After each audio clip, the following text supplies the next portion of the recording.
فذكر بالقرآن من يخاف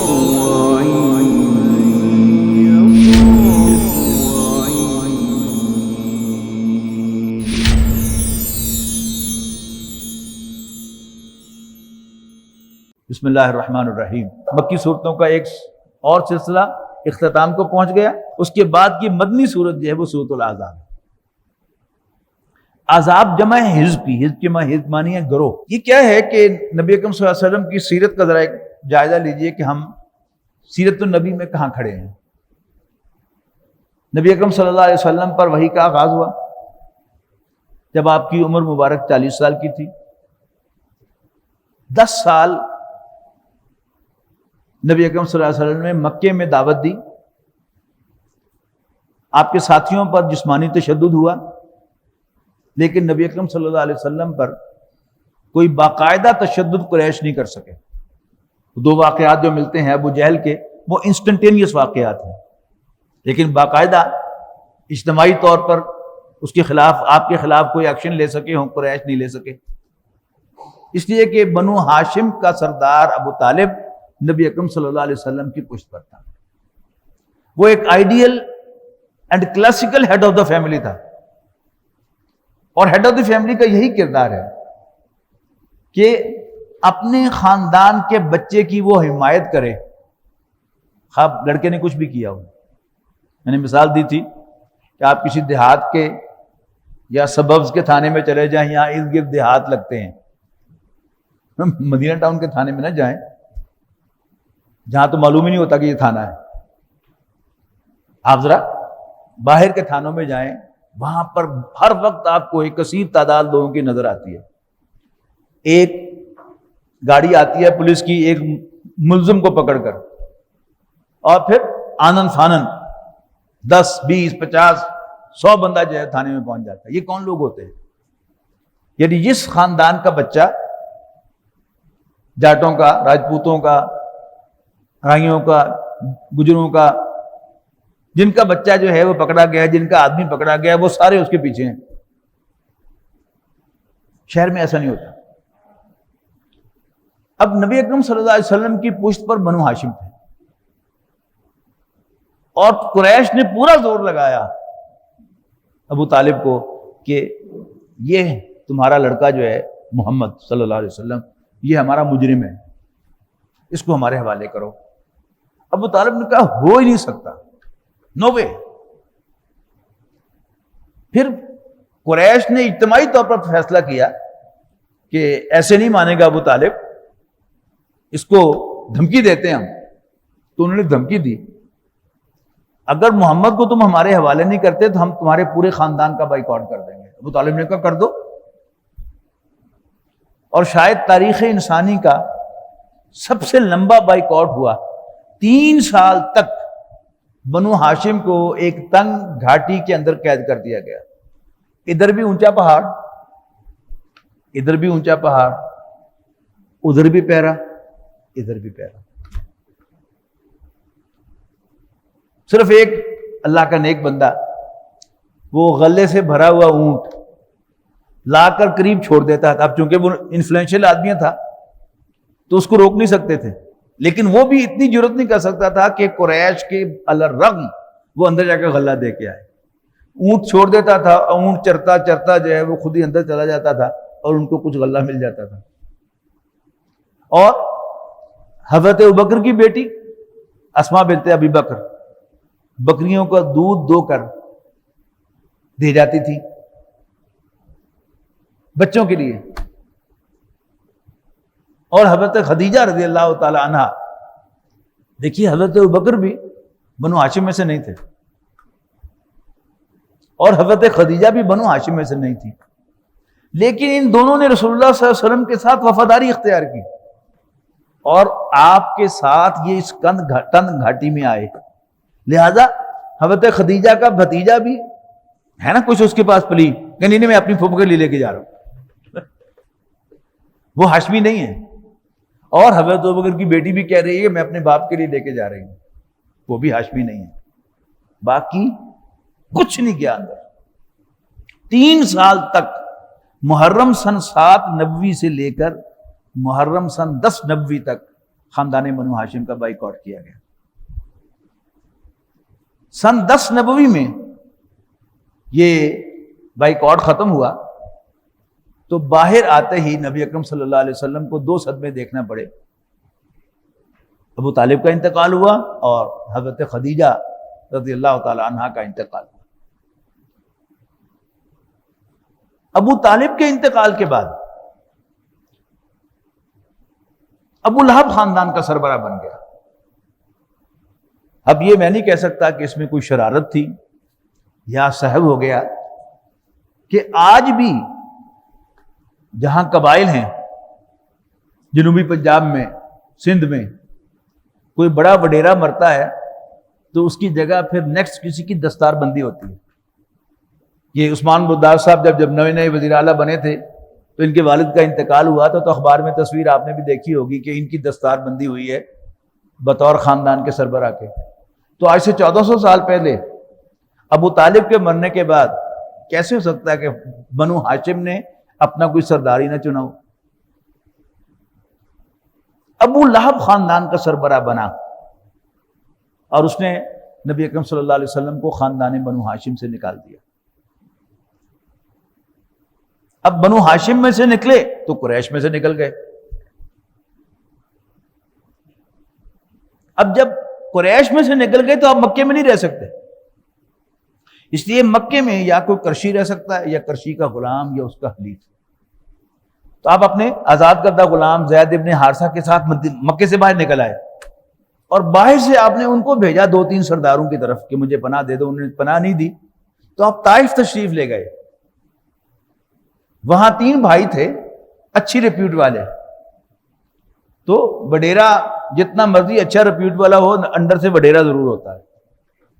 تو انہوں نے نبی اکرم صلی اللہ علیہ وسلم پر جو تشدد کیا اس کی تفصیل ہم سب کو معلوم ہے. آپ پر بڑا شدید پتھراؤ کیا، آپ کے جسم مبارک کو لہو لہان کیا. واپسی پر نبی اکرم صلی اللہ علیہ وسلم کی زبان مبارک پر اللہ تعالیٰ سے شکوہ آ گیا، اے اللہ میں تجھ سے شکوہ کرتا ہوں اپنی قوت کی کمزوری، وسائل کی کمی اور لوگوں کے حوالے کیے جانے. اے اللہ مجھے کس کے حوالے کر دیا؟ ایک ایسے دشمن کے حوالے کر دیا ہے کہ جس کے دل میں کوئی رحم نہیں ہے، اور تو نے میرا اختیار بھی ان کو دے دیا ہے، جیسے مرضی ستا لے. اچھا اگر تو راضی ہے، مجھ سے ناراض نہیں ہے تو پھر مجھے کوئی پرواہ نہیں. افلاک سے آتا ہے نالوں کا جواب آخر، اٹھتے ہیں حجاب آخر، کرتے ہیں خطاب آخر. میرے نزدیک معراج جو ہے وہ نبی اکرم صلی اللہ علیہ وسلم کے اسی شکوے کی رسپانس میں ہوا. اچھا اب معراج سے آپ واپس آئے ہیں، 27 رجب کو معراج ہوا ہے اور رجب کا تو اینڈ ہے. اس کے بعد شعبان، رمضان، شوال، ذوالقعدہ اور 5واں مہینہ ذی الحجہ. تو اللہ تعالیٰ نے وہ کھڑکی کھول دی نبی اکرم صلی اللہ علیہ وسلم کو. ہوا وہی جو حضور صلی اللہ علیہ وسلم کی کیلکولیشن کہتی تھی کہ یہ ٹرائبل سوسائٹی ہے، جب تک ٹرائبز میرا ساتھ نہیں دیں گے میں کچھ اچیو نہیں کر سکتا. لیکن اللہ تعالیٰ نے قریش کے سرداروں کو گھاس ڈالنے کی اجازت نہیں دی نبی اکرم صلی اللہ علیہ وسلم کو. لیکن ہوا وہی کہ اوس اور خزرج کے جو 2 قبیلے تھے 300 میل 400 میل دور، ان کو اللہ تعالیٰ لے آیا. 5-6 افراد حج کے لیے آئے ہوئے تھے، آپ نے ان سے ملاقات کی، اپنا تعارف کروایا، وہ ایمان لے آئے. اگلے سال 12 افراد آئے، بیعت عقبہ اولیٰ ہوئی. وہ حضرت مصعب بن عمیر رضی اللہ تعالیٰ عنہ کو لے گئے بطور معلم، مقری، قرآن پڑھانے والا. اور انہوں نے 1 سال ایسے طریقے سے قرآن پڑھایا کہ مدینے کے لوگوں کے دلوں میں اتار دیا، خون میں شامل کر دیا. پتہ نہیں گھوٹ کے پلایا تھا یا قرآن کے انجیکشن لگائے تھے، لیکن بہرحال وہ ان کے خون میں شامل ہو گیا. اور بقول علامہ اقبال، چوں بجان طرف جہاں دیگر شبد، جہاں تو دیگر شد جہاں دیگر شبد. یہ قرآن وہ کلام ہے کہ اگر کسی کے اندر چلا جائے تو وہ شخص بدل جاتا ہے، اور جب اندر تبدیلی آتی ہے تو اس شخص کے لیے پورا جہان ہی بدل جاتا ہے، اس کا ورلڈ ویو بدل جاتا ہے. پہلے دنیا سے محبت ہوتی ہے، پھر آخرت سے محبت ہو جاتی ہے. پہلے لمبی زندگی چاہتا ہے، پھر شہید ہونا چاہتا ہے. اگلے سال 75 افراد آئے اور نبی اکرم صلی اللہ علیہ وسلم کے لیے انوکھی پیشکش لے کے آئے کہ اللہ کے رسول آپ کے خاندان والوں نے آپ کو ڈسون کر دیا ہے، آئیے آپ ہمارے پاس تشریف لے آئیے، ہم آپ کی ویسے ہی حفاظت کریں گے جیسے اپنے خاندان میں پیدا ہونے والے بچوں کی حفاظت۔ تو نبی اکرم صلی اللہ علیہ وسلم نے وہ پیشکش قبول کی۔ ذی الحج میں یہ گفتگو ہوئی، معاہدہ ہوا، آپ نے کہا کہ اچھا تم میری جد و جہد میں شامل ہو رہے ہو، اس کا مطلب ہے تو پھر بیعت کرو میرے ہاتھ پر۔ 12 نقیب مقرر کیے، ان میں 9 خزرج میں سے اور 3 اوس میں سے، اور لوگوں سے کہا کہ تم میرے ساتھ وعدہ کرو کہ تم ان کا کہنا مانو گے۔ حضرت عبادہ ابن صامت رضی اللہ تعالیٰ عنہ یہ بڑے خوش نصیب صحابی ہیں کہ یہ 3 بیعتوں میں شریک ہیں، بیعت عقبہ اولیٰ میں، بیعت عقبہ ثانیہ میں اور بیعت خلافت میں۔ یہ کہتے ہیں کہ ہم نے نبی اکرم صلی اللہ علیہ وسلم پہ ہاتھ پر بیعت کی، اللہ سمع و طاعت، سننے اور ماننے کی، فی العسر والیسر، خواہ مشکل ہو یا آسانی، والمنشط والمکرہ، طبیعت آمادہ ہو یا نہ ہو، وعلی اثرۃ علینا، خواہ ہم پر دوسروں کو ترجیح دی جائے، وعلی اثرۃ علینا، ہم پر دوسروں کو ترجیح دی جائے، وان نقول بالحق اینما کنا، واللہ ننازع الامر اہلہ، اور اس پر کہ ہم جو فیصلہ کرنے کے اہل ہوں گے ہم ان سے جھگڑا نہیں کریں گے، وان نقول بالحق اینما کنا، اور جہاں بھی ہوں گے حق بات ضرور کہیں گے، ولا نخاف فی اللہ لومۃ لائم، اور ہم کسی ملامت کرنے والے کی ملامت سے نہیں ڈریں گے۔ یہ بیعت ہو گئی، اور اس کے 2.5 ماہ کے بعد ربیع الاول میں نبی اکرم صلی اللہ علیہ وسلم نے ہجرت فرمائی۔ پہلے 6 ماہ میں نبی اکرم صلی اللہ علیہ وسلم نے 3 اہم کام کیے۔ مسجد نبوی تعمیر فرمائی، جو مسجد بھی تھی اور اسلامک سینٹر بھی، مسلمان مہاجرین اور انصار کے درمیان بھائی چارہ قائم کیا، مواخات، ایک مہاجر کو ایک انصاری کا بھائی بنا دیا، اور تیسرا میثاق مدینہ، کہ مدینے میں جو قبائل آباد تھے، اوس، خزرج اور 3 قبیلے یہودیوں کے، بنو قینقاع، بنو نذیر اور بنو قریظہ، اور خود نبی اکرم صلی اللہ علیہ وسلم اور مہاجرین، ان کے درمیان ایک معاہدہ کرایا۔ ہر قبیلہ انٹرنلی اٹونومس ہوگا، لیکن آپس کے معاملات لڑ کر نہیں، ٹیبل پہ بیٹھ کے طے کیا کرے، اور اگر کوئی فریق ضد کرے اور نہ مانے تو پھر نبی اکرم صلی اللہ علیہ وسلم کا فیصلہ آخری ہوگا۔ اندر امن ہو گیا تو نبی اکرم صلی اللہ علیہ وسلم باہر نکلے۔ آپ نے غزوہ بدر سے پہلے 8 فوجی مہمیں روانہ کی ہیں، جن کا مقصد کیا تھا؟ قریش کو یہ بتانا کہ میں زندہ ہوں، میں تمہاری شارک بھی کاٹ سکتا ہوں، اس لیے کہ تمہارے تجارتی راستے میرے دائیں بائیں سے گزرتے ہیں، اور تمہیں سیاسی طور پر آئسولیٹ بھی کر سکتا ہوں۔ قریش بھی پاگل تو نہیں تھے، ان کو اندازہ ہو گیا خطرہ ہے، لہذا انہوں نے ایک بڑا قافلہ ترتیب دیا، ابو سفیان کو اس کا سالار بنا کے بھیجا، اور یہ طے کیا کہ اس سے جو آمدنی ہوگی ہم اسے محمد اور اس کے ساتھیوں کو کرش کرنے کے لیے معاذ اللہ استعمال کریں۔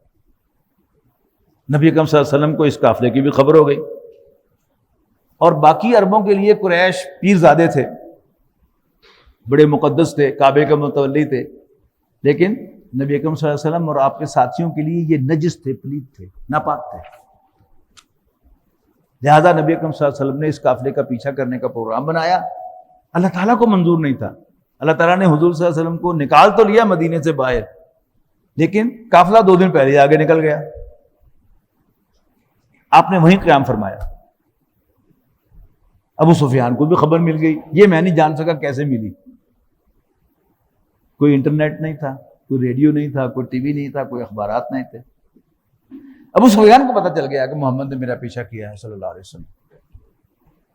اس نے ایکسپریس کال بھیجی مکہ مکرمہ، تو مکہ مکرمہ کے لوگوں نے 2 کام کیے، ایک تو اور تیر انداز بھیج دیے ابو سفیان کی طرف، اور ساتھ ہی محمد کی یہ جرأت، 1000 کا لشکر نکل آیا حضور صلی اللہ علیہ وسلم سے لڑنے کے۔ اللہ تعالیٰ نے خوشخبری دی نبی اکرم صلی اللہ علیہ وسلم کو کہ تمہارے پاس 2 راستے ہیں، واپسی پر ابو سفیان کے قافلے کو گھیر لو، تمہیں اجازت ہے، یا 1000 لشکر سے لڑ لو۔ نبی اکرم صلی اللہ علیہ وسلم کا رجحان اول روز سے قریش کے لشکر سے لڑنے کا تھا. جب اللہ نے خوشخبری دے دی کہ تمہیں فتح ملے گی تو پھر وڈا ہاتھ کیوں نہ ماری ہے. ابو سفیان نے بھی دو کام کیے اور کمک بھی منگوا لی اور واسطی پر راستہ بھی بدل لیا. مکے پہنچ کر اس نے پیغام بھیجا لشکر کو کہ میں سیفلی پہنچ گیا ہوں, تم واپس آ جاؤ. اب قریش کے لشکر میں ایک اختلاف رائے ہو گیا. جو زیادہ جوشیلے مزاج تھے کہ لوگ تھے, ان کا خیال یہ تھا کہ روز روز تیاریاں نہیں ہوتی, اب ہم 1000 کا لشکر لے کے نکل آئے ہیں کیل کانٹے سے لیس, ہمیں لڑے بغیر نہیں جانا چاہیے. اور جو ڈفس تھے, سلجو قسم کے لوگ, جن میں دو نام بڑے نمایاں ہیں. ایک ولید عتبہ بن ربیعہ, بہت بڑا سردار تھا مکے کا, بلکہ سچ پوچھیں تو سب سے بڑا سردار وہی تھا.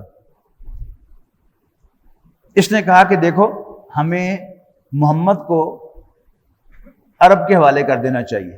اگر محمد جیت گئے صلی اللہ علیہ وسلم تو وہ ہمارے ہیں, تو قریشی کی حکومت قائم ہوگی, اور اگر عرب غالب آ گئے محمد پر تو جو کام ہم چاہتے ہیں وہ ہو جائے گا, لیکن ہم برے نہیں بنیں گے کہ ہم نے اپنے بھائی کے خون سے اپنے ہاتھ رنگ لیے. ابو جہل نے دانا دیا, ہاں بیٹا جو ادھر ہے محمد کے ساتھ, اس لیے بڑی دلیلیں دی جا رہی ہیں.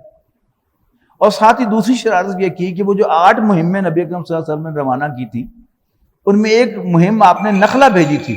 نخلہ جو ہے یہ وادی ہے طائف کے قریب, یعنی مکہ مکرمہ سے بہت قریب. آپ نے 7-8 افراد کو ایک امیر بنا کر ایک طرف روانہ کیا, اور امیر کو ایک سیل لیٹر دیا اور کہا کہ 2 دن کا سفر کرنے کے بعد یہ خط کھول کر پڑھنا اور کمپلائنس کرنا. جب انہوں نے وہ خط کھول کے پڑھا تو اس میں حکم تھا کہ نخلا کی وادی میں چلے جاؤ, قریش کی نقل و حرکت کو نوٹ کرو اور ہمیں اطلاع دیتے رہو. تو انہوں نے کہا کہ اپنے ساتھیوں سے کہ اللہ کے رسول نے مجھے حکم دیا ہے, میں تو جاؤں گا لیکن میں تمہیں آزاد کرتا ہوں. یہ ایک مشکل مہم ہے, اگر تم میرا ساتھ دیتے ہو تو موسٹ ویلکم, ورنہ یو کین گو بیک. تو سب نے کہا کہ نہیں ہم آپ کے ساتھ ہیں. اب وہاں پہنچے تو رجب کی آخری تاریخ تھی. ایک قافلہ آیا جس پر بڑا قیمتی سامان تھا, کشمش تھی, چمڑے کا سامان تھا. تو انہوں نے مشورہ کیا کہ حرمت والا مہینہ ہے, آج ہم اس کو قابو نہیں کر سکتے, اور اگر آج چھوڑ دیا تو کل یہ حرم کی سرزمین میں داخل ہو جائے گا, پھر بھی ہم اسے لڑ نہیں سکیں گے. تو ادھر بھی اور ادھر بھی ہم پر پابندی ہے, تو ایک پابندی تو توڑنی پڑے گی ہمیں. تو انہوں نے اس پہ حملہ کر دیا, ایک بندہ مار دیا, عبداللہ حضرمی نامی, 2 بندوں کا قیدی بنا لیا, ایک اس کا بھائی جو تھا وہ بھاگ گیا. اس نے جا کر مکے میں خبر دی کہ یہ ہو گیا ہمارے ساتھ. ابو جہل نے اس کے بھائی کو بلایا, اس نے کپڑے پھاڑے, ہائے میرے بھائی کا خون. اور یہ عربوں کا خون گرمانے کے لیے بڑا ایفیکٹو وے تھا. اب جب عتبہ بن ربیعہ کے سامنے یہ ڈرامے کیے 2 ابو جہل نے, اس نے کہا اچھا یہ بات ہے تو پھر چلو. لہذا اس نے لیڈ کیا غزوہ بدر میں پوری فوج کو. سب سے پہلے وہ اپنے بھائی اور بیٹے کو لے کر میدان میں آیا, عتبہ بن ربیعہ, اور سامنے ان کا اپنا بیٹا آ گیا ابو حذیفہ بن عتبہ. اس کو تو رسول اللہ صلی اللہ علیہ وسلم بلا لیا کہ نہیں, باپ کے سامنے نہیں کھڑے ہو. پھر 3 انصاری صحابی آ کے کھڑے ہو گئے. اس نے کہا پہلے تعارف کرواؤ اپنا. تو انہوں نے بتایا کہ ہم فلاں ابن فلاں ہیں, اوس سے تعلق ہے, فلاں بن فلاں خزرج سے تعلق ہے. تو عتبہ چیخا, محمد صلی اللہ علیہ وسلم, ان کاشتکاروں سے لڑا کر ہماری بےزتی نہ کراؤ. جیسے ہمارے ہاں راجپوتوں کو اور جاٹوں کو, پٹھانوں کو یہ زوم ہے نا کہ ہم سپیریئر مخلوق ہیں, لڑنے والے, اور یہ کاروباری لوگ اور کاشتکار لوگ جو ہیں یہ گھٹیا ہیں معاذ اللہ. تو اسے بھی یہی زوم تھا. اس نے کہا یہ ہماری ٹکر کے لوگ نکالو. تو پھر 3 صحابی نکل کے آئے ہیں اور جنگ شروع ہوئی ہے. اللہ تعالیٰ نے فتح دی.